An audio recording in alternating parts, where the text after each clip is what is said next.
Narito ang balita mula sa GMA Integrated News. Suspendido na ang mga klase sa lahat ng antas at trabaho sa gobyerno sa Metro Manila simula kaninang alas 2 ng hapon. Inanunsyo yan ng Malacanang dahil sa patuloy na pag-uulan dulot ng hanging habagat at bagyong Karina. Sa mga sandaling ito nakataas ang orange heavy rainfall warning sa Metro Manila, Cavite, Bataan, Zambales at 5 bayan sa Batangas.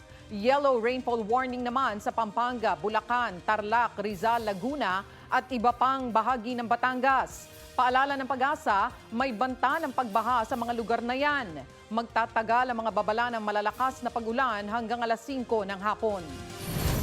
Samantala, bahagyan lumakas ang bagyong Karina. Huling namataan ng Pag-asa ang sentro nito, 320 kilometers silangan ng Basco, Batanes. May lakas itong 140 kilometers per hour malapit sa gitna at bugso na hanggang 170 kph. Nakataas na ang Tropical Cyclone Wind Signal number 2 sa ilang bayan sa Batanes. Signal number 1 naman sa Sabtang sa Batanes, sa Cagayan kasama ang Babuyan Islands pati sa silangang bahagi ng Isabela at sa mga hilagang bahagi ng mga probinsya ng Apayao, Ilocos Norte, Aurora at Catanduanes, maging ang Polillo at Calaguas Islands. Nakikitang tatama ang mata ng bagyo sa Taiwan bukas ng gabi o umaga ng Huwebes bago tuluyang lumabas ng Philippine Area of Responsibility.